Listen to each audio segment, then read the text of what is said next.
Welcome to Kavitha recipe Tamil.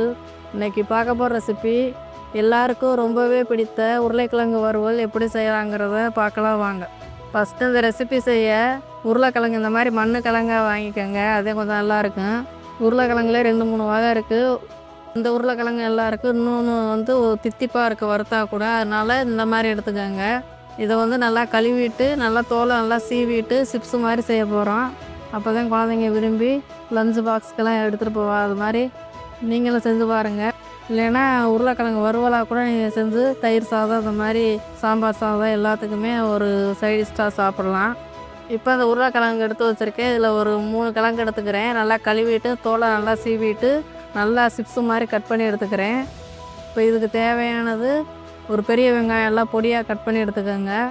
பெருஞ்சீரகம், சீரகம், பச்சை மிளகா 2, இஞ்சி பொடியாக நல்லா கட் பண்ணி எடுத்துக்கிறேன். பூண்டு வேணும்னா நீங்கள் தட்டி எடுத்துக்கோங்க. ஏன்னா உருளைக்கிழங்குக்கு வந்து பூண்டு சேர்த்தாதே நல்லாவே இருக்கும். கடைசியாக சேர்த்துக்கோங்க.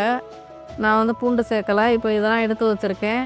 இப்போ இந்த உருளைக்கிழங்க நல்லா கழுவிட்டு சீவி இந்த மாதிரி கட் பண்ணி எடுத்து வச்சுருக்கேன். திரும்ப ஒரு இடம் மண் இருக்கும், நல்லா கழுவிக்கோங்க, நல்லா சுத்தம் பண்ணிக்கோங்க இந்த மாதிரி.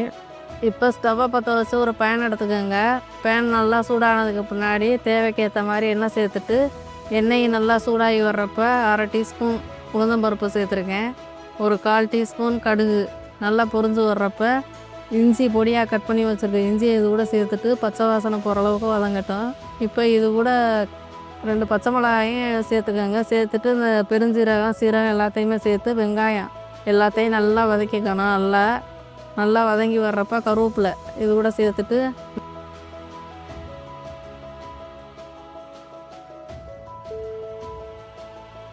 நம்ம கழுவி வச்சுருக்கோம்ல அந்த உருளைக்கிழங்கு இதையும் சேர்த்து உப்பு, இதுக்கு தேவையான உப்பு சேர்த்து நல்லா வதக்கிக்கிறணும்.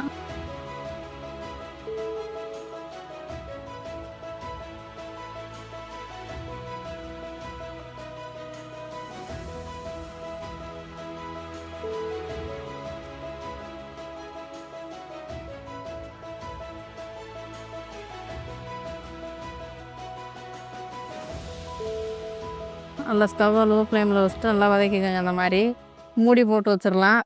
உருளைக்கிழங்கு சேர்க்குறதுக்கு முன்னாடியே நான் பெருங்காயத்தூள் சேர்த்துட்டேன். சேர்த்து நல்லா உருளைக்கிழங்கு நல்லா அதிலே தண்ணி சொத்து இருக்குது, அதையும் சேர்த்து உப்பு போட்டு நல்லா மூடி போட்டு வச்சுக்கிடலாம். ஸ்டவ்வை வந்து நல்லா முழுமையாக நல்லா கம்மி பண்ணிவிட்டு நல்லா மூடி எடுத்துகிட்டு நல்லா வதக்கிக்கிட்டே இருங்க. அந்த மாதிரி ஒரு 5 நிமிஷத்துக்கு ஒரு வாட்டி நல்லா வதக்கிக்கோங்க. அந்த மாதிரி இப்போ அந்த உருளைக்கிழங்கு இந்தளவுக்கு வந்துருக்குது, 3/4 அளவு வந்துருச்சு. இப்போ பொடி சேர்த்துக்கிடலாம். தனி மிளகாத்தூள், தனியாத்தூள், அது கூட மஞ்சளும் சேர்த்துருக்கேன். வீட்டில் அரைச்சி வச்சுருக்க பொடி தான். இதையும் சேர்த்து நல்லா இந்த மாதிரி மிக்ஸ் பண்ணிக்கோங்க. இந்த மசாலா வாசனையெல்லாம் போகிற அளவுக்கு நல்லா ஒரு 5 நிமிஷம் அப்படியே மூடியை போட்டு திரும்ப இந்த மாதிரி கிளறி எடுத்துக்கிடலாம். இப்போ ஒரு அருமையான உருளைக்கிழங்கு வறுவல் ரெடி ஆயிடுச்சு. இது லஞ்சு பாக்ஸாகவும் கொடுத்து விடலாம். வீட்டில் சாம்பார் சாதம், தயிர் சாதம், ரச சாதம் எல்லாத்துக்குமே ஒரு நல்ல ஒரு சைட் டிஷ்ஷாக சாப்பிடலாம்.